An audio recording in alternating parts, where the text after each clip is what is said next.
अब जो यहाँ बताया गया है ज्ञानावरण कर्म का बंध सूक्ष्म, जो सूक्ष्म जीव करता है उसकी बात है।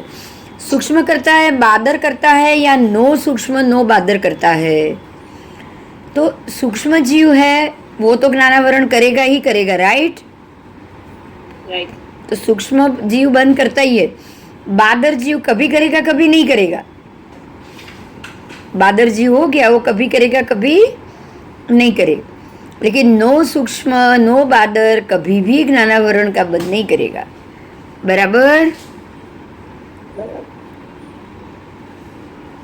आयुष्य कर्मों को छोड़ के सातों कर्म प्रकृति के बंद इसी प्रकार से जानना है। नो सूक्ष्म नो बादर नहीं करेंगे, बाकी सूक्ष्म करेंगे और बादर भी कभी करेंगे कभी नहीं करेंगे। क्या चरम करता है, अचरम करता है? तो ज्ञानावरण का बंध चरम चरम करता है कि अचरम करता है? भगवान कह रहे हैं कि आठों कर्म प्रकृति का बंध कभी करता है कभी नहीं करता है, चरम भी और अचरम भी। बराबर। चरम है तो वो तो ये भव के अंत में है, लेकिन आठों कर्म प्रकृति का बंध चरम तो करेगा नहीं ना। आठों के आठों बोलो। चरम का अर्थ उसी भव में मोक्ष जाने वाला। आयुष्य का करेगा नहीं। आयुष्य के सिवा बाकी के सबका वो कर सकता है ना। हाँ, पर अचरम तो एक भी नहीं करेगा ना।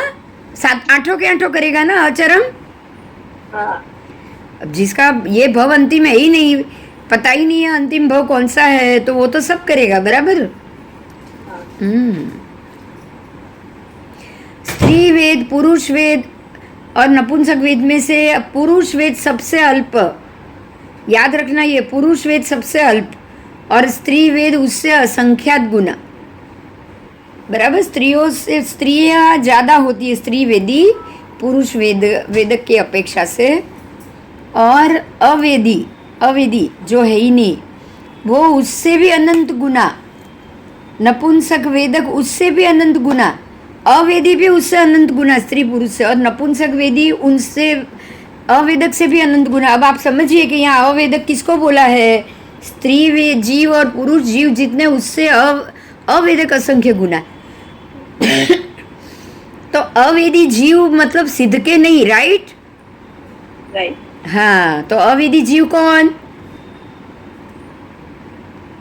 जो नपुंसक भी नहीं है, स्त्री पुरुष नपुंसक तीनों में से कोई नहीं है। तो जो नो स्त्री नो पुरुष नो नपुंसक आपने जो किया ना, वो आएगा अवेदी। बराबर। हाँ, तो ये सारे घनोदि घनवाद के जीव अवेदी हो गए। तो ये तो असंख्य गुना अनंत गुना हुआ कि नहीं? सबसे हुआ। वो हुआ नित्य निगोद जो कभी नहीं खत्म होगा, तो वो भी अवेदक हो गया।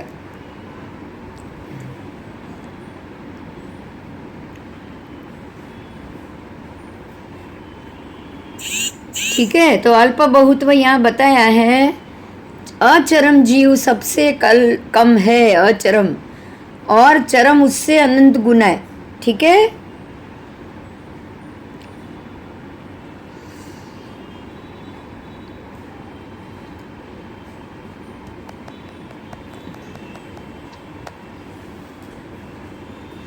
अब काल की अपेक्षा, काल यानी कि आयुष्य, वापस आयुष्य ही आ रहा है, समय आ रहा है। काल की अपेक्षा क्या सप्रदेश है अप्रदेश है? काल की अपेक्षा तो नियमतः परमात्मा कह रहे नियमतः सप्रदेश है, अप्रदेश है ही नहीं। अप्रदेश में काल आएगा नहीं।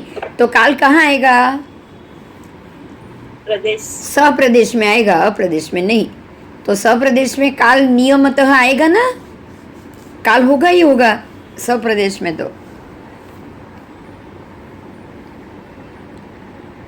अब ऐसे ही सिद्ध भगवान काल की अपेक्षा से क्या सप्रदेश है या अप्रदेश है? बोलो। सिद्ध भगवान कैसे हैं काल की अपेक्षा से? स्वप्रदेशी या अप्रदेशी? सप्रदेशी या अप्रदेशी? प्रदेश सहित है या प्रदेश के बिना? प्रदेश के भी। सिद्ध भगवान की बात की है।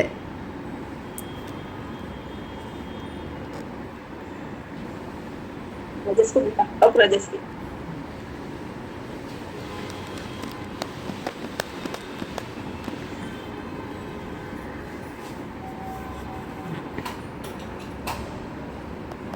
सिद्ध भगवान की बात तो बाद में है, पहले नारकी के जीव काल की अपेक्षा से जीव सप्रदेशी। हाँ, इसी प्रकार से सिद्ध की वक्तव्यता में जीव काल की अपेक्षा से, ठीक है, काल की अपेक्षा से वो कैसे हैं, सप्रदेशी या अप्रदेशी? वहाँ वहाँ अनंत काल तक रहना है। हाँ। तो काल है उनके पास।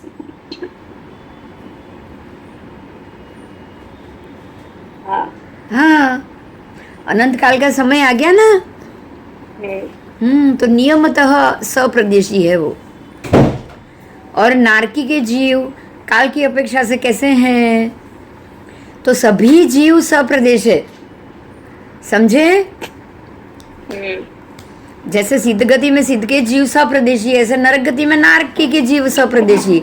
सिद्ध, अब देखिए यहाँ आपको है ना बहुत अच्छा मुद्दा मिल गया। सिद्ध भगवंत आत्म प्रदेश सहित है। बोलो, समझ में आ गया? अपन जो बात करते थे ना, अरूपी है लेकिन आत्म प्रदेश जरूर है। कितना आत्म प्रदेश है उनका? अंतिम समय में जो शरीर छोड़ा उससे 2/3 आत्म प्रदेश है, तो वो सप्रदेशी हो गए। हाँ, इसलिए सिद्ध भगवंत को काल की अपेक्षा से सिद्ध भगवंत सप्रदेशी है, क्योंकि वो वहां अनंत काल तक रहने वाले हैं। बराबर? अब नारकी के जीव काल की अपेक्षा से सभी जीव सप्रदेश है, क्योंकि सब एक ही जगह, उतने काल तक एक ही जगह रहने वाले है कि नहीं? हाँ, तो काल की अपेक्षा से उनको हम जानेंगे कि ये सप्रदेशी हुए।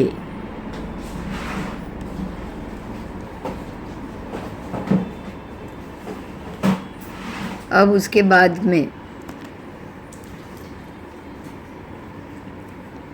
नारकी के जीव काल की अपेक्षा से कैसे हैं, बताओ?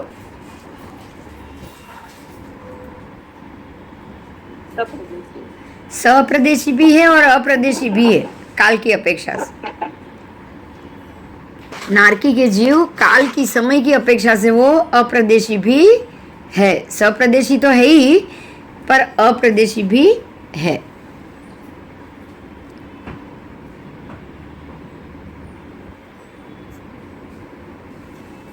नारकी में भी बाकी के जीव है कि नहीं, कि खाली नारकी के ही जीव आए? नहीं है। कौन कौन है?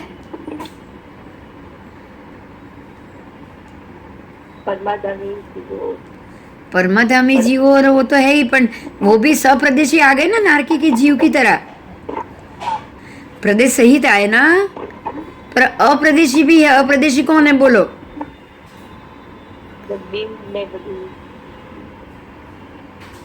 अप्रदेशी यहाँ घनवात और घनोदधि के जीव मिलेंगे। बोलो, है तो नारकी के ही, लेकिन नरक की पृथ्वी के जीव, जो ये जो उनका जो रत्न से बना हुआ है ना नरक पृथ्वी, हाँ, उसके जीव, तो उसके जीव भी हुए ना सब अप्रदेशी, सप्रदेशी हुए कि नहीं? बोलो, हुए हुए, क्योंकि वो प्रदेश सहित ही है ना।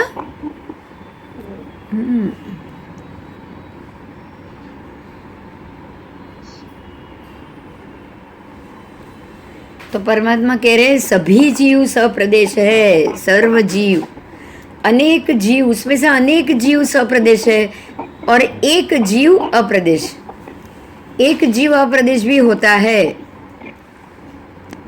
क्योंकि एक जीव ऐसा है जो वहां से कभी बाहर नहीं निकलेगा। राइट? हाँ, कभी भी बाहर नहीं आएगा।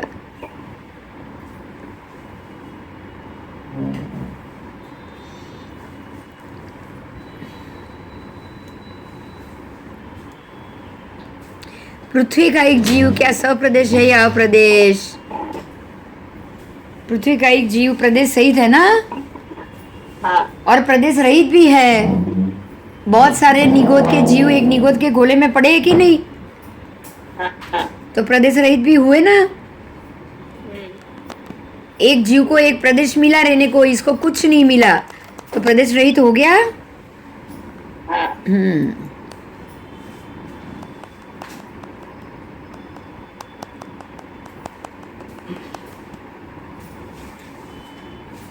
आओ,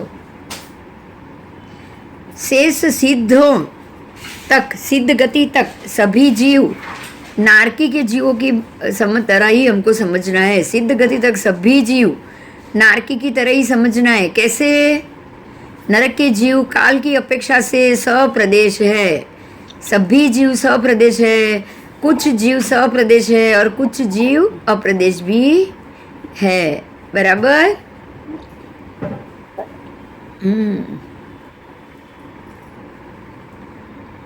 इसी प्रकार से सिद्ध गति में भी आपको समझना है कि अनेक जीव सप्रदेशी भी है और अनेक जीव अप्रदेशी भी है। और स्तनित कुमार देवों की वक्तव्यता है। अब स्तनित कुमार देवों की बात की है।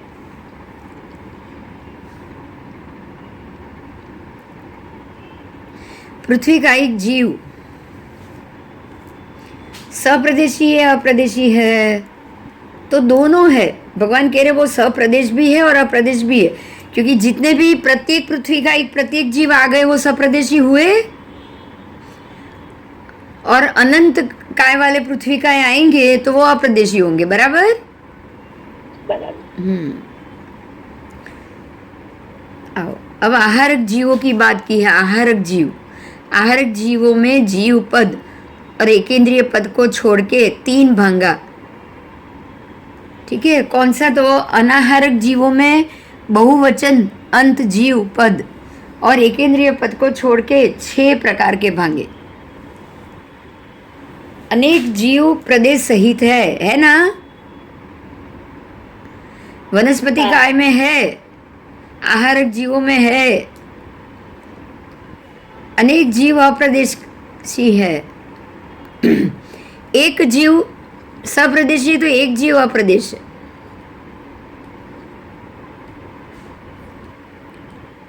तो भव सिद्धिक और अभव सिद्धिक जीव अधिक जीवों की तरह समझना है।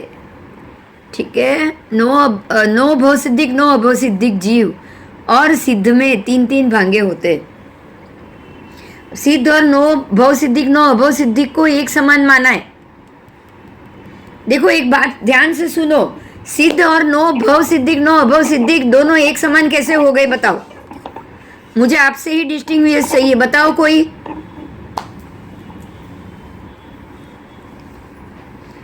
सिद्ध के जीव और वो भी उनके भी यहाँ 3 भांगे, और नो अभव सिद्धिक नो भव सिद्धिक उनके भी 3 भांगे। कैसे दोनों एक समान? कैसे?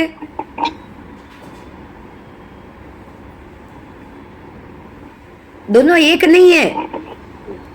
नो भव सिद्धिक नो अभव सिद्धिक का मतलब सिद्ध नहीं, समझे?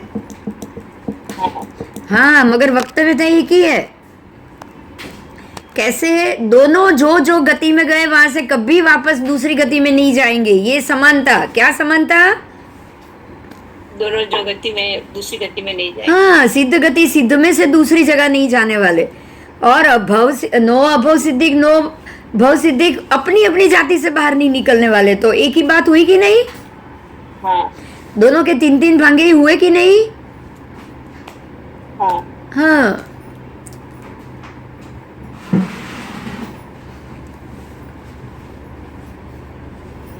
जीव आदि पदों में संज्ञी जीवों के 3 भांगे, असंज्ञी जीवों में एकेंद्रियों को छोड़ के सबके 3 भांगे।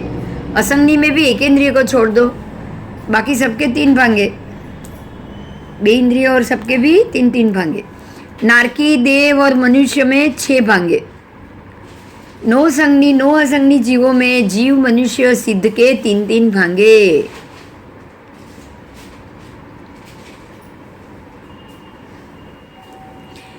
लेशिया सहित जीवों के रंग भंग अवस्था, फिर औधिक जीव की भांति समझना। कृष्ण लेशिया और नील लेशिया वाले और कापोत लेशिया वाले जीवों का भांगा व्यवस्था आहार की भांति समझना। केवल इतना विषय है कि जिन दंडकों में ये लेशिया है उपलब्ध है, तेजो लेशिया वाले जीव आदि पद, ठीक है, उसमें नारक, तेजो, वायु, तेजस्काय, वायु, विकलेंद्रिय और सिद्ध, ये सबको छोड़ के 3-3 भांगे, ठीक है। नारकी के जीवों के 3 भांगे उसमें नहीं आएंगे, लेशिया में, तेजस लेशिया वाले जीवों में नारकी को छोड़ देना, क्योंकि नारकी में सब में तो तेजस लेशिया नहीं है ना, नहीं। कृष्ण नील ही ज्यादा है ना। हाँ, नारकी में तो कृष्ण और नील लेशिया है, तेजो लेशिया है ही नहीं, तो नारकी को तो वो भांगा आएगा नहीं। नहीं। उसके बाद किसको नहीं आएगा? तेजस का है, उसको भी नहीं आएगा, उसको भी छोड़ देना है। फिर वायु का है, उसको भी छोड़ देना है। विकलेंद्रिय जीव, उसको भी छोड़ देना है। और सिद्ध, उनको भी छोड़ देना है। बराबर? बराबर।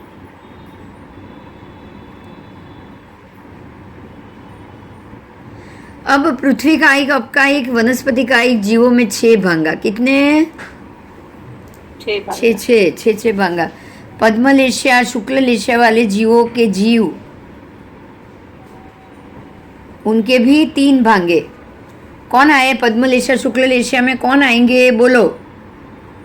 पंचेंद्रिय मनुष्य, पंचेंद्रिय तिर्यंच आएंगे ना, हाँ। क्योंकि ये शुभ लेशिया है, आएंगे ही आएंगे। तो मनुष्य में टोटल 6 भांगे हो गए इस प्रकार से। क्योंकि मनुष्य में तो मिथ्या दृष्टि भी आ गए ना, 3 भांगे मिथ्या दृष्टि के, 3 भांगे सम्यक दृष्टि के। बराबर? हाँ, तो सम्यक दृष्टि जीवों में 3 भांगे, विकलेंद्रिय जीवों में 6 भांगे, क्योंकि उसमें सम्यक दृष्टि, देखो जहाँ सम्यक दृष्टि खाली है वहाँ 3 भांगे, जहाँ खाली मिथ्या दृष्टि है वहाँ भी 3 भांगे। लेकिन जहाँ दोनों मिल सकते हैं वहाँ 6 भांगे हो जाएंगे। हाँ। तो विकलेंद्रिय में दोनों हो सकते हैं ना। पहले समकित आया हो, चला गया हो, विकलेंद्रिय में हो, तो वो मिश्र में आ गए कि नहीं? हाँ।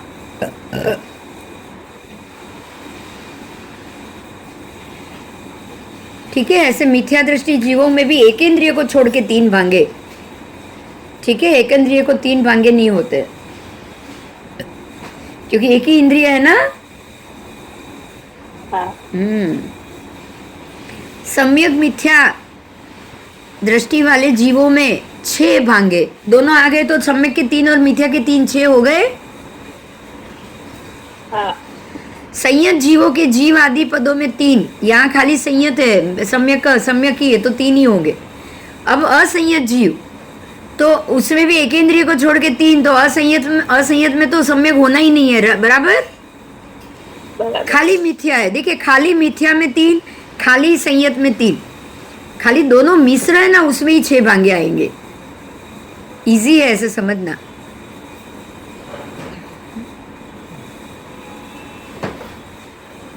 नो संयत, नो असंयत और नो संयत असंयत, वो जीवों में भी 3-3 भांगे हैं। सिद्धों में भी 3 भांगे। कितने? 3 भांगे। 3 भांगे। सिद्धों के भी 3 भांगे। आओ,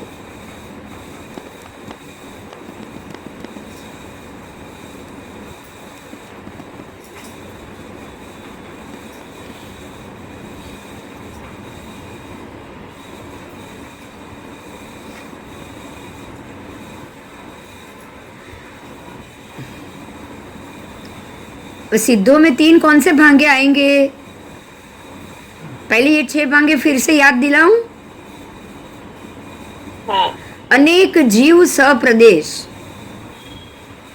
अनेक जीव अप्रदेश, एक जीव सप्रदेश, एक जीव अप्रदेश, अथवा एक जीव सप्रदेश, अनेक जीव अप्रदेश, अनेक जीव सप्रदेश, एक जीव अप्रदेश, अनेक जीव सप्रदेश, अनेक जीव अप्रदेश। तो सिद्धों में 3 भांगे होते हैं। पहले 3 कौन से? कौन से? अनेक जीव सप्रदेश है कि नहीं वहां पे? હા પ્રદેશ શેર કરે છે ને એ લોકો. હા જો એક જ છે આટલી ઈશદ પ્રાગભારા પૃથ્વી, એ પણ ખાલી આટલું જ 350 યોજન જેટલી જ એની લેવલ छठा भाग में, एक योजन के छठा भाग में सारे के सारे सिद्ध एक प्रदेश शेयर करके बैठे हुए, तो उसमें अनेक जीव एक ही प्रदेश में है कि नहीं? अनेक जीव एक ही प्रदेश में है और अनेक जीव अप्रदेशी है। अब इनके खुद के, अब उनको रहने के लिए उनको प्रदेश चाहिए क्या, ये बताओ? नहीं तो ईशद प्रागभारा पृथ्वी का योजन का छठा भाग सप्रदेशी, लेकिन उनमें से किसी भी एक जीव को एक भी प्रदेश है नहीं नहीं, सारे के सारे जीव अप्रदेशी। बराबर, तो ये दूसरा भांगा। और एक जीव सप्रदेश, एक जीव अप्रदेश, एक जीव सप्रदेशी, एक जीव अप्रदेशी, तो ये 3 में से एक 3 भांगा उनको होगा। आओ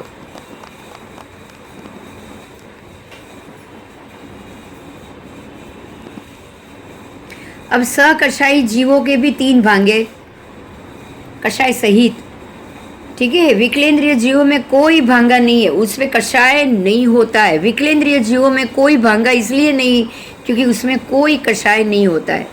बराबर। बराबर एकेंद्रिय जीव, सॉरी मेरी गलती हो गई, विकलेंद्रिय नहीं एकेंद्रिय। पानी को कषाय है? नहीं बोलो। अग्नि को कषाय है? नहीं वो क्यों? गुस्सा है इसलिए जल रहा है क्या अग्नि? हाँ नहीं प्रॉपर्टी नहीं नहीं नहीं, बिल्कुल नहीं, गुस्सा है नहीं, वो तो उसका स्वभाव है इसलिए जल रहा है। हाँ प्रॉपर्टी हाँ, पर क्या गुस्सा है इसलिए जल रहा है? नहीं नहीं।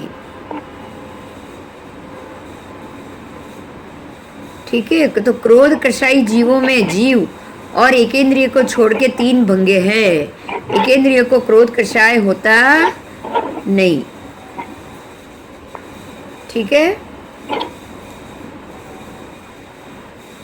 तो सकषाई देवों में 6 के 6 भांगा। ऐसे ही मान कषाय, मान कषाई जीवों में एकेंद्रिय को छोड़ के 3 भांगा, और नारकी के जीवों में और देवों में 6 भांगा। अब लोभ कषाय, लोभ कषाय में भी एकेंद्रिय को छोड़ के 3 भांगा और नारकी के 6 भांगे। और अकषाई जो कषाई ही नहीं है उसमें जीव और मनुष्यों तथा सिद्ध तीनों आ जाएंगे। अकषाई जीव, मनुष्य और सिद्ध, ये सबको 3-3 भांगे। बराबर। तो कषाय में एकेंद्रिय को छोड़ दिया है तो सारे कषाय अकषाई में आएंगे?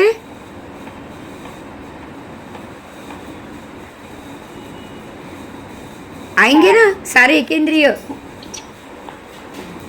एकेंद्रिय को कषाय नहीं होता, ये याद रखना।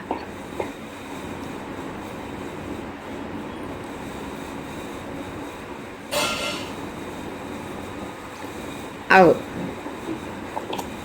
अधिक ज्ञानी, अभिनिबोधिक ज्ञानी और श्रुत ज्ञानी के जीव आदि पदों में 3-3 भांगे होंगे।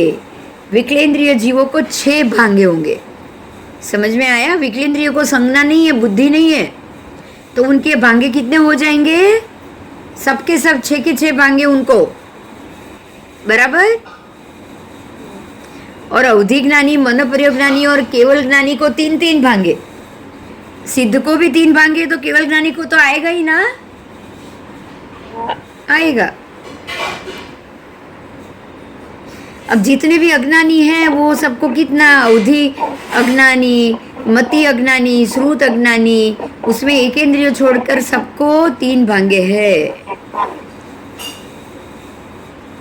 आओ, सहयोगी अधिक औधिक सहयोगी औधिक यानी कि औधिक ज्ञानी जीव सहयोगी औधिक ज्ञानी की तरह होते हैं। कैसे होते हैं? औधिक ज्ञानी जैसे। अब उसके बाद मति अज्ञानी, श्रुत अज्ञानी, उनमें एकेंद्रिय को छोड़कर 3 भांगा। विभंग ज्ञानी जीवों में भी 3 भांगा। सहयोगी औधिक ज्ञानी जीव, औधिक जीव की तरह सहयोगी को मानना है। और मन योगी, वचन योगी, काय योगी के जीव आदि के 3 भांगे होते हैं। ठीक है, केवल इतना विशिष्ट है, ये काय योगी एकेंद्रिय जीवों में कोई भांगा नहीं होता। अयोगी लेशिया रहित जीवों की तरह जानना है, अयोगी जीवों को।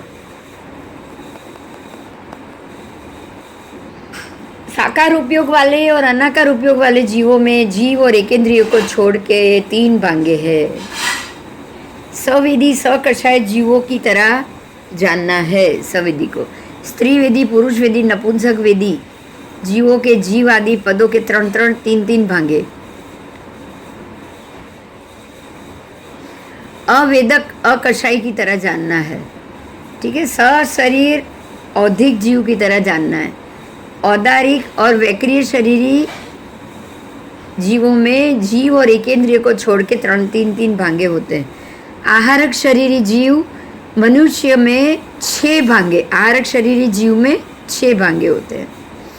तेजस और कार्बन शरीरी औधिक जीवों की तरह और अशरीर जीव और सिद्धों में 3 भांगे। सिद्ध और अशरीरी जीव दोनों एक बराबर है, बराबर। अब जब तक जीव को शरीर नहीं मिलेगा लेकिन सिद्ध नहीं हुआ है, तब तक वो सिद्ध जैसा हुआ कि नहीं? इसलिए भांगा लगेगा, उसको कोई ज्ञान नहीं है। सिद्ध भगवंतों को केवल ज्ञान है, इनको केवल ज्ञान नहीं है, लेकिन है तो बिल्कुल आत्मा, खाली आत्मा ना। अशरीरी तो दोनों हो गए ना।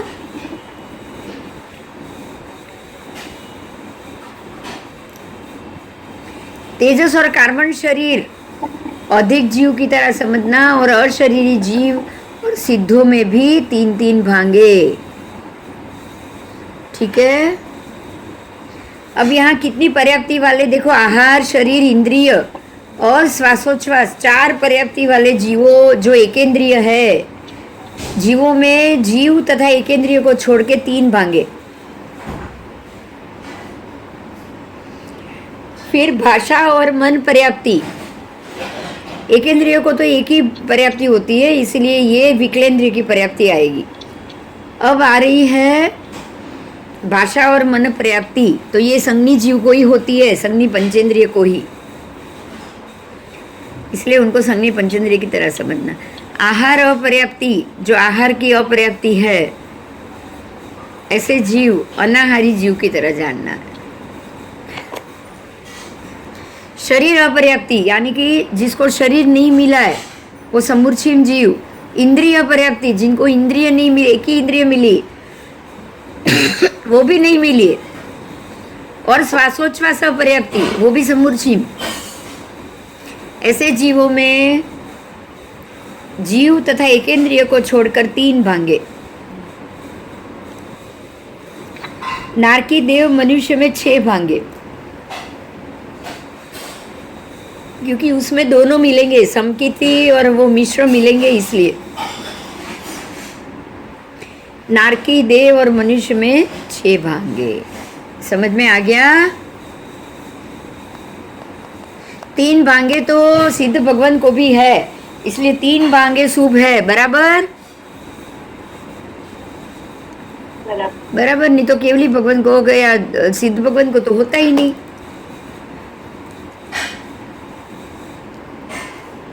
आओ, तो अभी आपका ये भांगा वाला खत्म हुआ। अब प्रत्याख्यानी अप्रत्याख्यानी और प्रत्याख्यान अप्रत्याख्यानी, मतलब दोनों, ऐसा पद आएगा। आगे चलाऊं या कोई प्रश्न है? बोलो। अब यहाँ प्रत्याख्यानी अप्रत्याख्यानी और प्रत्याख्यान अप्रत्याख्यानी उसकी बात की है।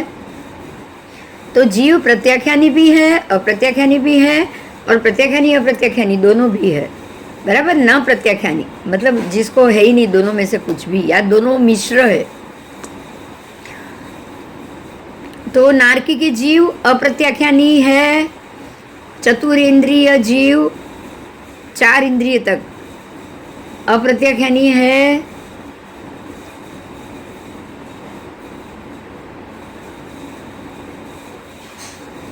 अब सोचिए नारकी के जीव अप्रत्याख्यानी और वहां से लेकर चतुरेंद्रिय तक जीव अप्रत्याख्यानी। क्यों? आपको क्यों का जवाब देना है। प्रत्याख्यानी तो आप जानते हो ना, अप्रत्याख्यान अप्रत्याख्यान बोलो।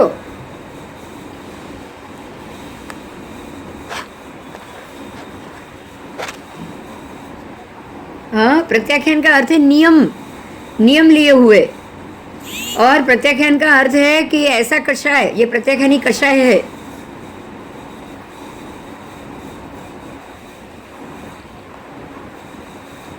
तो नारकी के जीवों ने कोई प्रत्याख्यान नियम लिया हुआ है, बताओ। चौरिंद्रिय तक कोई नियम प्रत्याख्यान आप ले सकते हो? नहीं। नहीं।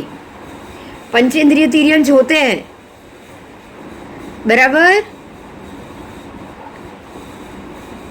तो वो प्रत्याख्यानी नहीं है, अप्रत्याख्यानी भी है और प्रत्याख्यान प्रत्याख्यानी भी है। मनुष्य तीनों है, प्रत्याख्यानी भी है, अप्रत्याख्यानी भी है और प्रत्याख्यान अप्रत्याख्यानी भी है, बराबर बराबर।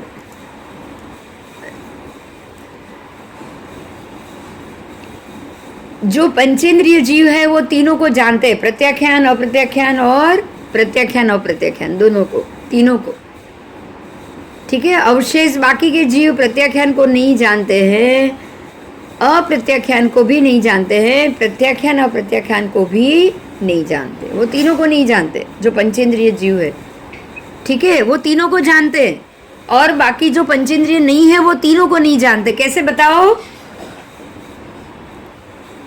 ये संज्ञा बुद्धि से ही प्रत्याख्यान आएगा ना,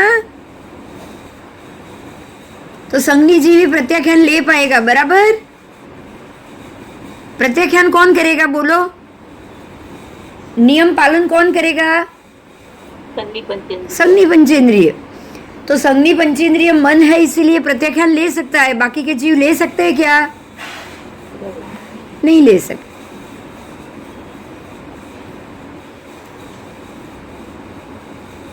तो शेष प्रत्याख्यान को नहीं जानते, अप्रत्याख्यान भी नहीं पता है, तो प्रत्याख्यान अप्रत्याख्यान को तो बिल्कुल भी नहीं पता होगा ना साथ में। तो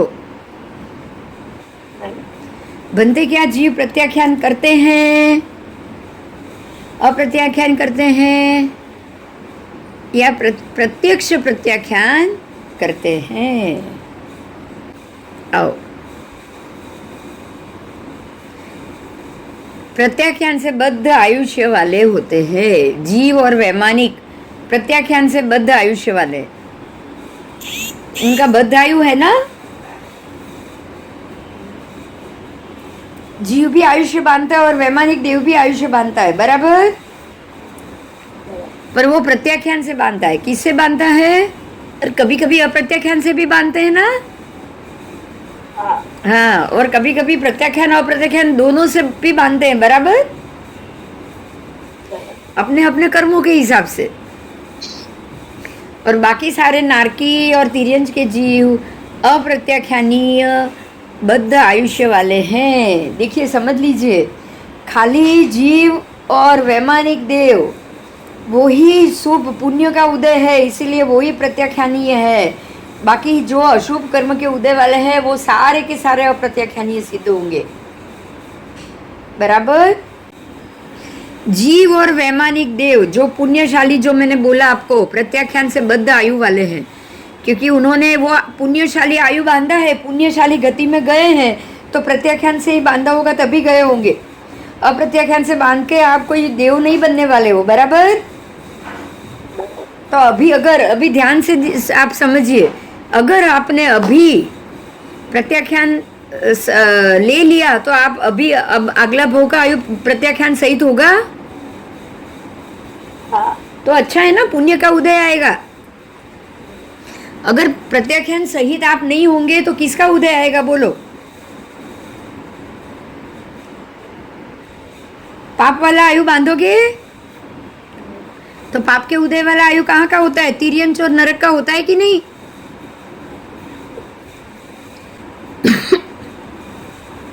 ठीक है, तो जीव और वैमानिक देव प्रत्याख्यान से बद्ध आयु वाले और प्रत्याख्यान अप्रत्याख्यान से बद्ध आयु वाले होते हैं।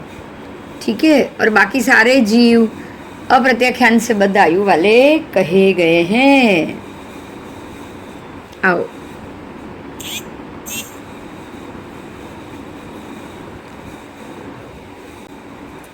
तमस्काय, पांचवा उद्देश्य उसमें आया तमस्काय। तमस्काय कौन जानता है बोलो? किसको पता है?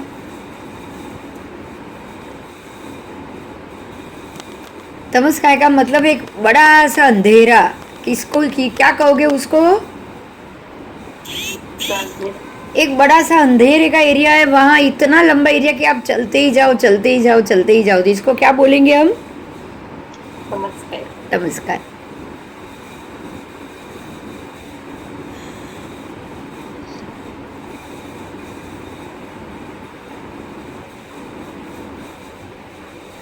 तो तमस्काय किसको कहा जाता है? पृथ्वी को तो नहीं, भगवान कह रहे नहीं, पृथ्वी तमस्काय नहीं है, जल तमस्काय है।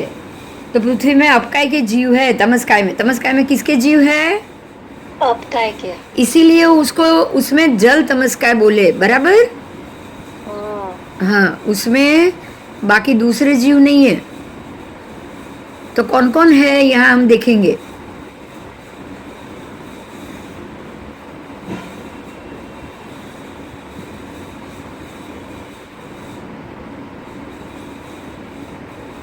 तो जल को तमस्काय समझना, वो भी किस अपेक्षा से? तो कुछ शुभ पृथ्वी का है, कुछ शुभ पृथ्वी का है, विवक्षित देश के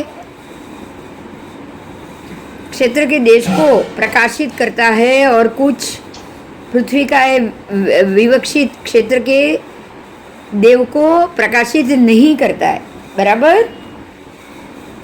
कुछ पृथ्वी का उसको प्रकाशित करेंगे, कुछ पृथ्वी का उसको प्रकाशित नहीं करेंगे। इस अपेक्षा से पृथ्वी का तमस्काय नहीं कहा जाता। समझ में आया? अपकाय जरूर है, जल का जरूर तमस्काय है, लेकिन पृथ्वी का तमस्काय नहीं है। ठीक है,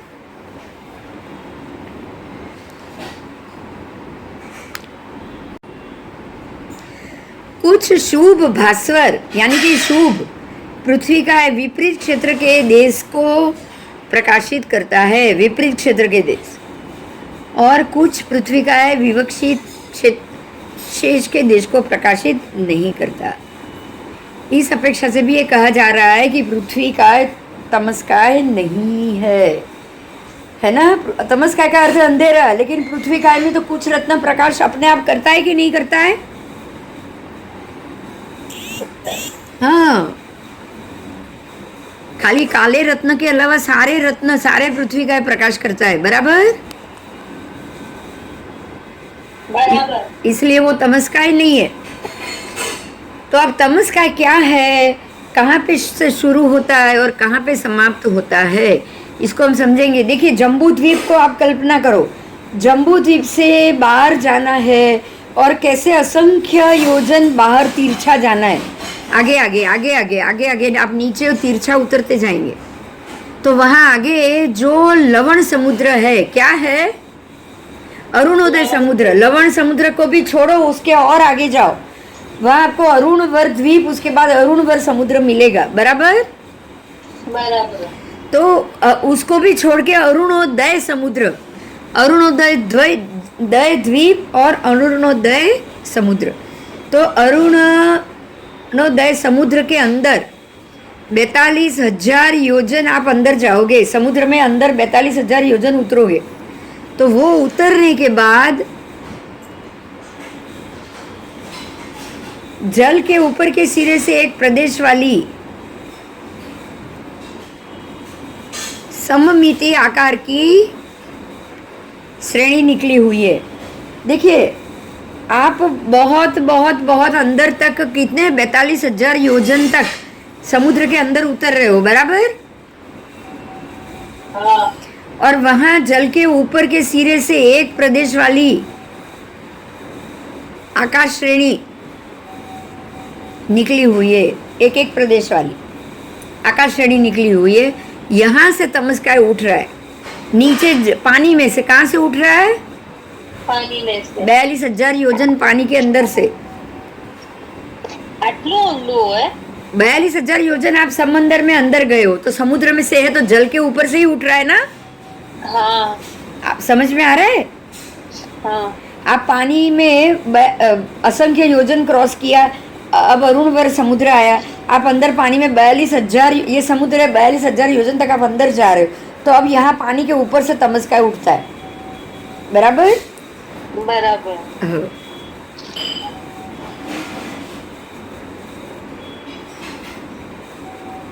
तो ये तमस्काय पानी के जल के ऊपर के सिरे से ऐसे सीढ़ी कैसे जाती है, ऊपर ऊपर ऊपर ऊपर, इस प्रकार से तमस्काय उठता है और कहाँ तक जाता है वो देखना है।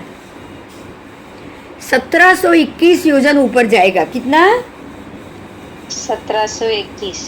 वहां तक वो ऊपर जाएगा।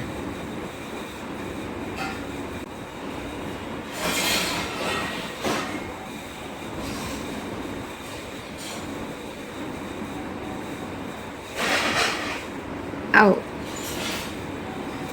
यहाँ से वो तमस्काय उठ रहा है और 1721 योजन ऊपर तक जाता है। उसके बाद वो सीधा जा रहा है। जैसे आप एक कल्पना कर सकते हो कि एक गार्डन बना और फुहारा ऊपर उछल रहा है, समझ में आया? हाँ। तो 1700 पानी के ऊपर से एक फुहारा उठ रहा है 1700 योजन तक की ऊंचाई से, और वो अब तो वो ऊंचा है, अब वहां से वो तिरछा जाएगा। कैसा जाएगा? तिरछा। यहाँ से वो ऊपर उठा है, अब यहाँ से वो ऐसा तिरछा जाएगा। समझ में आया? अब वो वहां से तिरछा होता हुआ कहाँ तक जाएगा? तिरछा फैलता हुआ सौधर्म, ईशान, सनत और माहेंद्र, इन चारों कल्पों को घेरकर ऊपर ब्रह्मलोक कल्प के रिष्ट विमान के प्रतर तक पहुंच जाता है और वहां पे ये समाप्त हो जाता है।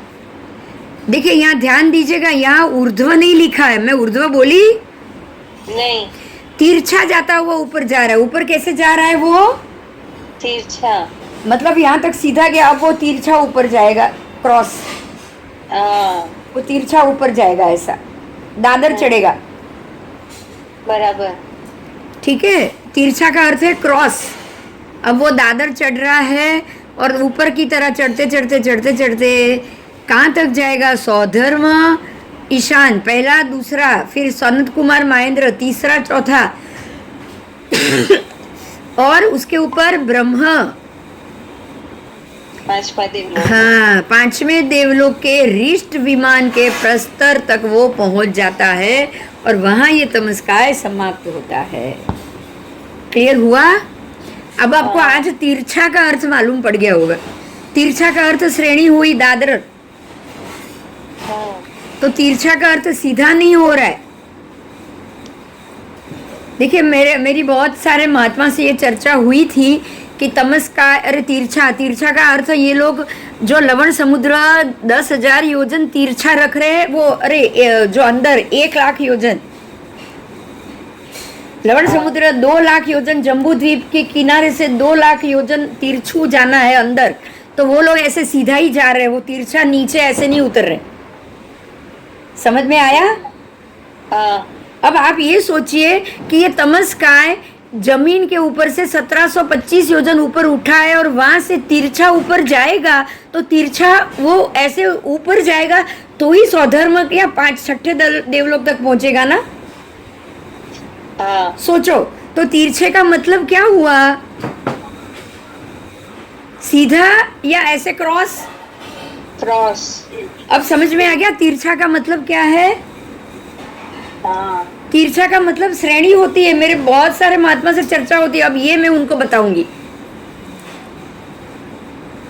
यहाँ क्लियर लिखा हुआ है कि तिरछा फैलता हुआ, वो तिरछा फैल रहा है, और तिरछा फैलता फैलता सौधर्म, ईशान, सनत, महेंद्र और चारों कल्पों को छोड़कर उसको घेर के उसका घेरा लगाता है वो, और ऊपर पांचवें देवलोक के रिष्ट विमान के प्रतर तक ये पहुंच जाता है।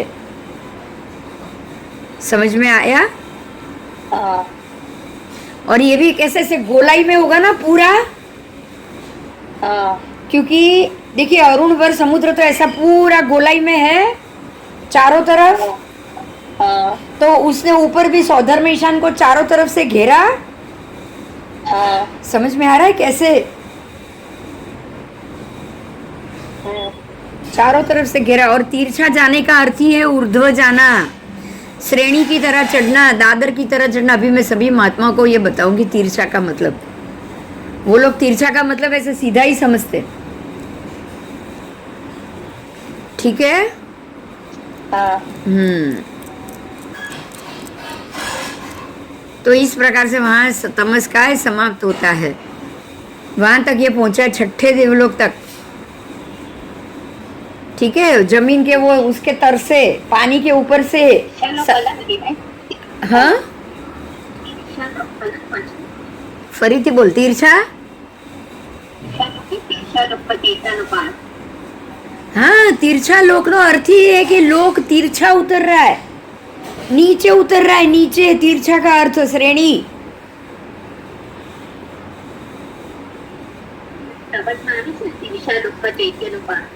तिरछा લોકમાં ચૈત્યનો પાઠ, वो तो ચૈત્ય છે, આમાં બી ચૈત્ય તો છે જ ને। તીર્છા લોકમાં ચૈત્ય છે। પહેલા તો તીર્છાનો અર્થ જ સમજ ને, લોક એટલે આખું તીર્છા લોક, આપણે જે રહીએ છીએ તીર્છા લોક કહેવાય, બરાબર? હા પણ એને તીર્છા લોક કેમ કીધો બોલો?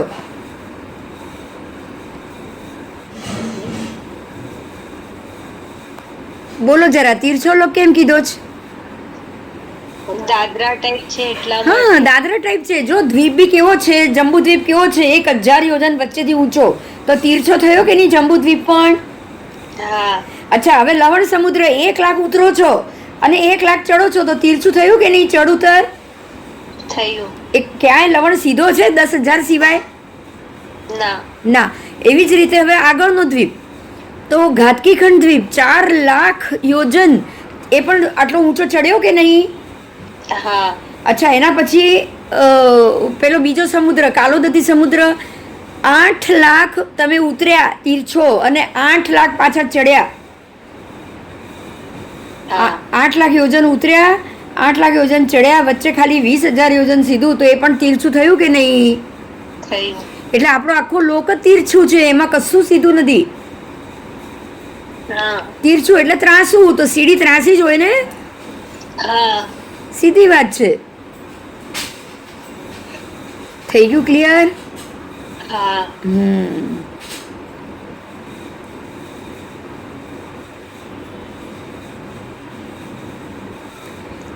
बराबर। तो ये तमस्काय वहां से जल के ऊपर से उठ रहा है और पूरे ऐसे गोल घूमता हुआ पूरी गोलाई में, क्योंकि समुद्र मतलब पूर्व पश्चिम उत्तर दक्षिण सारी दिशाएं उसमें आ गई, हाँ और उसके अंदर ये मतलब क्या हुआ पता है? हम लोग जहाँ है जम्बूद्वीप, उसके चारों दिशा में अरुणवर समुद्र तक हम सब ये तमस्काय के अंदर है।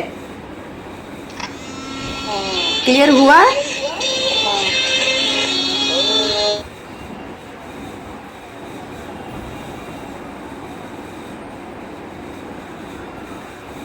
आओ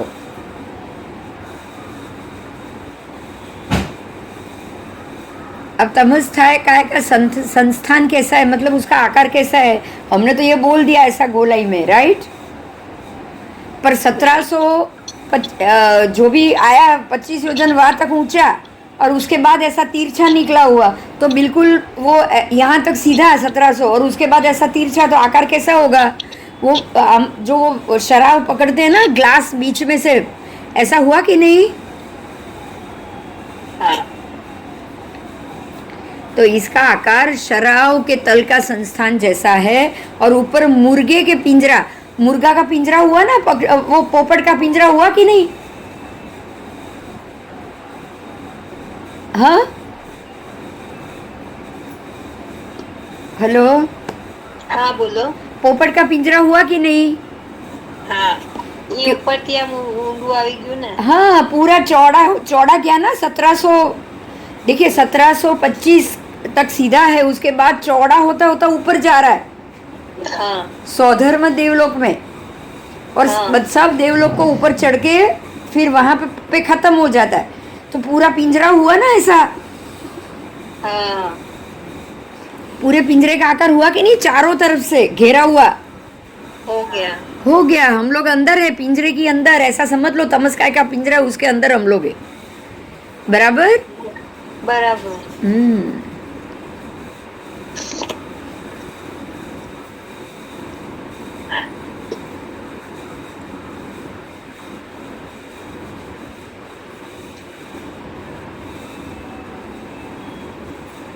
બોલો, કોઈ પ્રશ્ન? પાર્ટ મિસ થઈ ગયો તો. તમસ્કાયનો અર્થ જ છે તમસ્કાય, એટલે તમસ એટલે અંધારું, એકદમ ઘોર અંધારું. અચ્છા. અને એટલે એ જે તમસ્કાયનો એરિયા છે ને, એ એકદમ ઘોર અંધારાવાળો છે. अच्छा અને वो तमस्काय, इसीलिए उसको तमस्काय बोला जाता है, क्योंकि शरीर है ना, सारे जीवों का शरीर है उसमें, और उसमें पृथ्वी काय नहीं है, उसमें अपकाय है। अंदर बारिश भी गिरती है, पानी का पूरा वो एरिया है, समुद्र के ऊपर से ही उठ रहा है। हाँ बराबर। बराबर।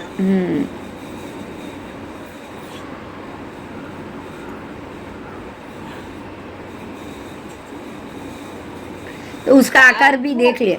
हाँ આટલું મોટું અને આટલું ઊંડું ઈ ઉડી શકે. હા હા, કારણ કે એ પણ જીવ છે ને, એ સ્ટેબલ જ છે, ઉડતું નથી, એમ ત્યાં સ્થિર છે. એવું એનું વાઇબ્રેશન એવું જ છે. જો પોપટનું પાંજરું કેવું સ્થિર હોય, પોપટ અંદર ઉડ્યા કરે, રાઈટ? હા એવી રીતે આ પાંજરું છે એક આખું તમસ્કાયનું, અંધારાનું. અચ્છા એમાં વીજળી પણ ત્રાટકે ને બધું જ થયા કરે. બરાબર. બરાબર. હા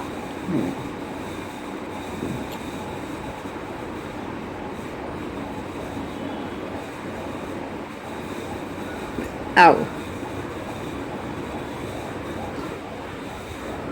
तो उसका आकार है मुर्गे के पिंजरे जैसा, और तमस्काय का विष्कम यानी कि उसकी चौड़ाई संख्यात योजन विस्तृत है, संख्यात, और असंख्यात योजन भी विस्तृत है।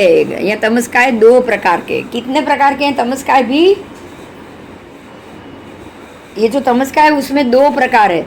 एक तमस्काय ऐसा है जो संख्यात योजन चौड़ा फैला हुआ है, और दूसरा जो है वो असंख्यात योजन। देखो कैसे, तो उसका परिधि परिक्षेप तो 1000 योजन हो गया, संख्यात 1000, हाँ क्योंकि वो अरुण वर समुद्र तक की है, तो वो तो फिक्स आ गया ना, वहां तक तो योजन हाँ 655 या ऐसा करोड़ अबज योजन है, तो वो संख्याता आ गया।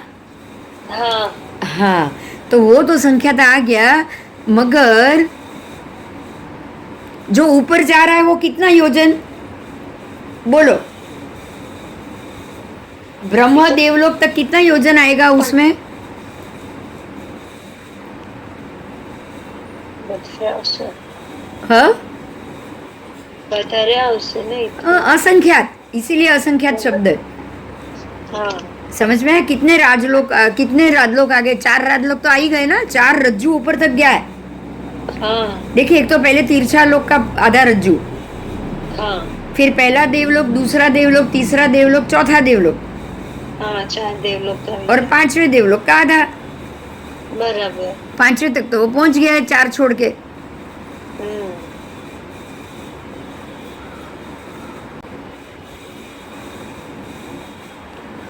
कम से कम 4 रज्जू तो आ गए ना।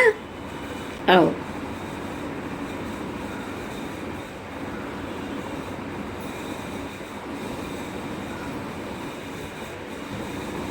है कोई प्रश्न?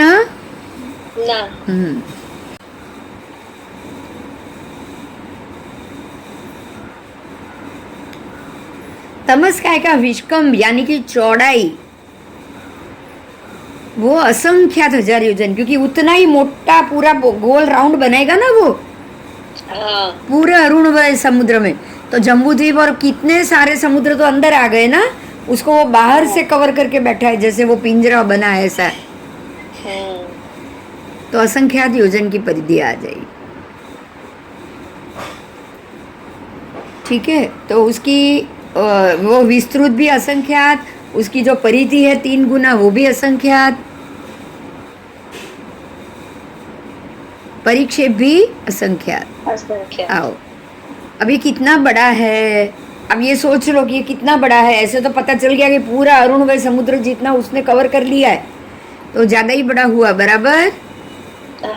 हाँ, तो ये कितना बड़ा है, तो जम्बू द्वीप सारे द्वीप समुद्र के मध्य में आ गया। उसके बाद 1 लाख योजन लंबा चौड़ा, और परिक्षेप में ये जो तमस्काय की बात है वो पड़ा हुआ है 3,16,227 योजन। ठीक है, 1 कोश, 128 धनुष और 13.5 अंगुल जितनी उसकी उसका विष्कंभ हुआ एरिया।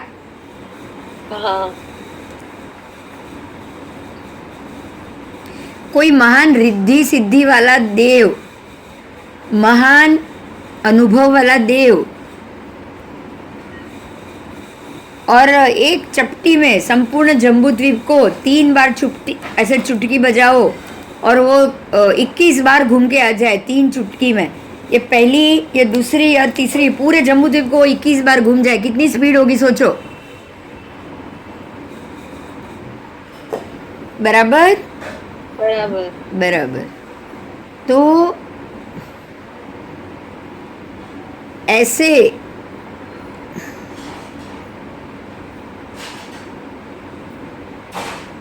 कोई भी महान शक्ति वाला देव इस प्रकार से भागता हुआ दौड़ के वापस अपने मूल, जहाँ उसके जो ये देव हैं वहाँ आ जाए, ये जो जगह है उसकी राजधानी या जो भी है वहाँ वो वापस आ जाए, एक 3 चपटी में पूरे 21 बार जम्बूद्वीप घूम के, तो उतनी स्पीड में शीघ्रता से वो देव अपनी दिव्य गति से 1 दिन 2 दिन 3 दिन नहीं, लेकिन 6 महीने तक, कितना, 6 महीना। हाँ, अब विचार सोच ले, 3 चपटी में 21 बार जम्बूद्वीप किया तो 6 महीने तक में कितनी बड़ी जगह हो जाएगी। बहुत बड़ी। हाँ, तो वो जो संख्यात योजन विस्तार आया उतना ये तमस्काय का विस्तार है। समझ में आया। हाँ,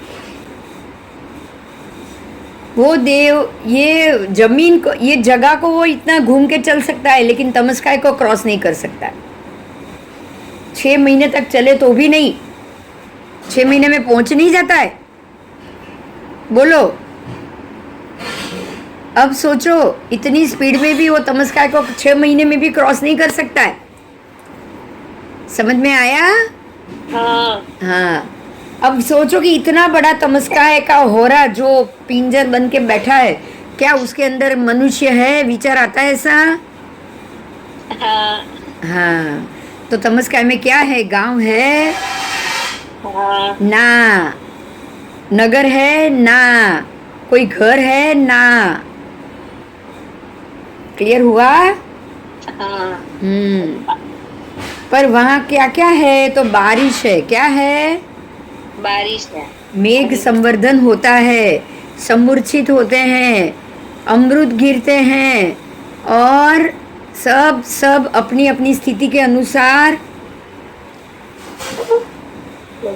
ये सारी चीज वहाँ उपलब्ध है। बराबर बराबर।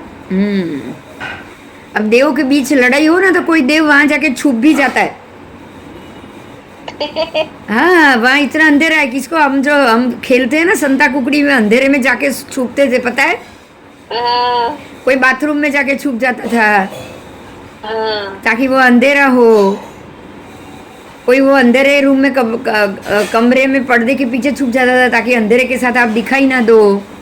बराबर। तो यहाँ जब देवों के में फाइटिंग होगी तो दूसरा देव अपना अपना पीछा उससे छुड़ाने के लिए तमस्काय में जाके छुप जाता है।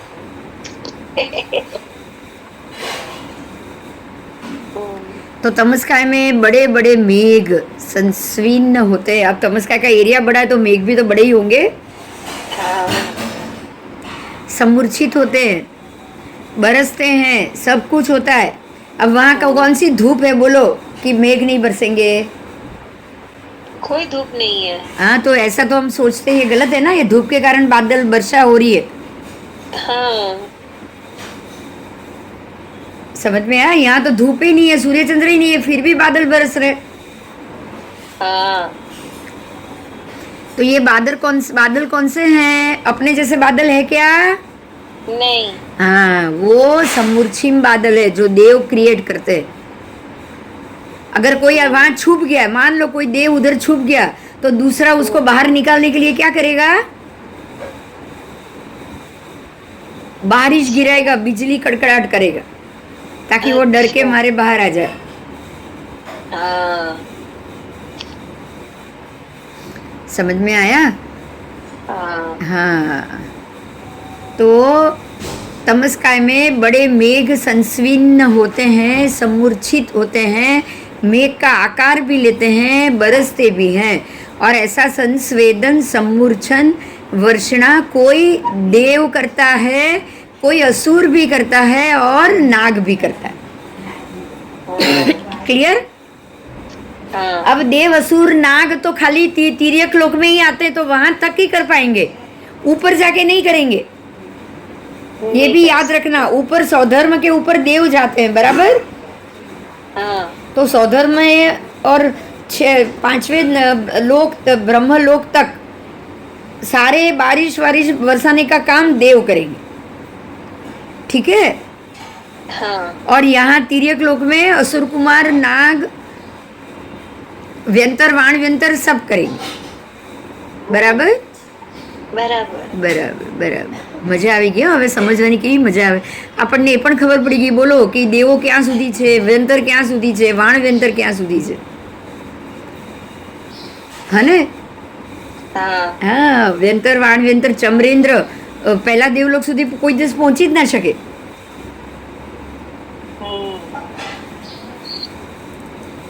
चलो, तो तमस्काय में बादर गर्जना, बादर विद्युत है, जोर जोर से कड़कड़ से आवाज आके बिजली भी गिरती है और सब होता है.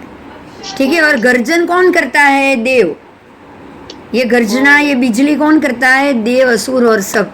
तमस्काय में थोड़ा ही मैं तमस्काय खत्म करती हूँ. ठीक है, टॉपिक पूरा करती हूँ. तमस्काय में बादर पृथ्वी काय, बादर अग्नि काय होते ही नहीं है. वहां कौन होते हैं? बोलो. समूर्छम होते हैं ना. हाँ, समूर्छिम जीव है. बादर अग्नि काय, बादर पृथ्वी काय नहीं है, पर बादर अपकाय जरूर है. बराबर. बादर अपकाय जरूर है. आओ, पृथ्वी काय और अग्नि काय नहीं. तमस्काय में सूर्य, चंद्र, ग्रह, नक्षत्र, तारा है ना? ना. बराबर. उसके परिपार्श्व में चंद्र आदि पांचे है, मतलब पीछे के भाग में. अब अगर वहां ये सब होते तो प्रकाश होता कि नहीं? होता. ठीक है. तो यहाँ जो पार्श्ववर्ती चंद्र सूर्य की प्रभा जो है तमस्काय में आने के बाद धुंधली बन जाती है. तमस्काय में वर्ण से कैसा वर्ण है? तो कृष्ण, अवभास वाला, काला, गंभीर, रोमांच, आपको मतलब डर लग जाए ऐसा घना काला, एकदम अंधेरा देखकर डर लगता है कि नहीं? भयंकर, उत्त्रासक, त्रास देने वाला, परम कृष्ण, मतलब घनघोर काला, परम कृष्ण, परम काला, सर्वोच्च काला. कोई एक देव भी उसको देखकर प्रथम दर्शन में डर जाएगा. सोचो, देव भी डर जाए ऐसा अंधेरा है वहां पे. और अगर उसमें प्रविष्ट हो गया तो उसके बाद वो शीघ्रता से, अति शीघ्रता से झटपट वहां से बाहर आ जाएगा. देव भी डर के वहां ज्यादा समय तक नहीं रह सकते. तमस्काय के नाम है कुछ, कितने नाम है? 13 नाम है। तमस्काय, अंधकार, महाअंधकार, लोक अंधकार, लोक तमिस्र, देव अंधकार, देव तमिस्र, देवारण्य, देव व्यूह, देव परिग, देव प्रतीक्षोभ और अरुणोदक समुद्र, क्योंकि तमस्काय वहीं से आता है इसलिए उसको भी अरुणोदक समुद्र भी कहा जाता है। बराबर। तमस्काय पृथ्वी का परिणमन नहीं है, तमस्काय में पृथ्वी नहीं है, लेकिन जल जरूर है। ठीक है, ये जल का जल परिणमन, क्योंकि वो जल के ऊपर से उठ रहा है तो उसका परिणाम किसका हुआ? जल का हुआ। जीव का परिणमन भी, अंदर जीव है, वो जीव है तभी ऊपर उठ रहा है ना। और पुद्गल का भी परिणमन है, क्योंकि वो जीव का शरीर ही है ना तमस्काय। हाँ, तो तमस्काय में जीव है, पुद्गल है, शरीर है और जल है, तीनों है।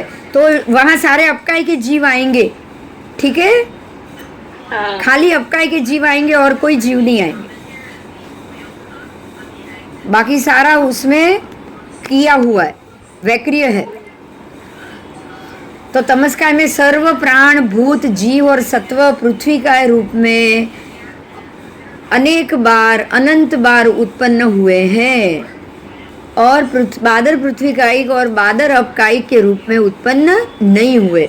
मतलब यहाँ बादर पृथ्वी कायिक कभी नहीं बने और बादर अग्नि कायिक कभी नहीं बने। बराबर।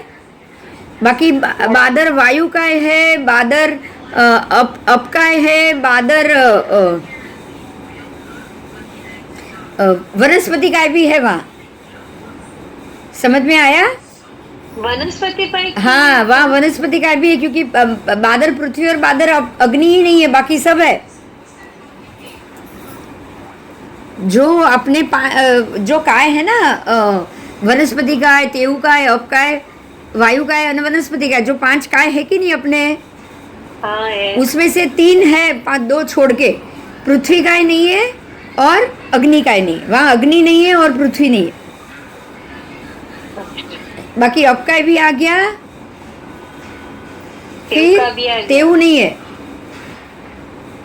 वनस्पति काय आ गया।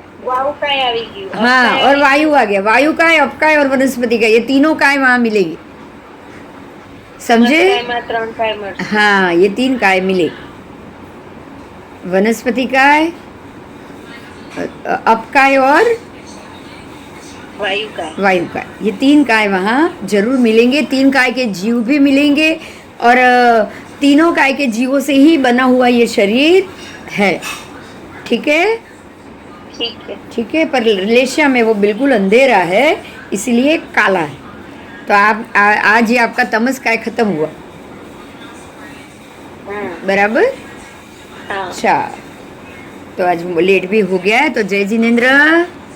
जय जिनेंद्र। जय जय जय। कल वापस मिलेगी। प्रणाम। जय जिनेंद्र, प्रणाम।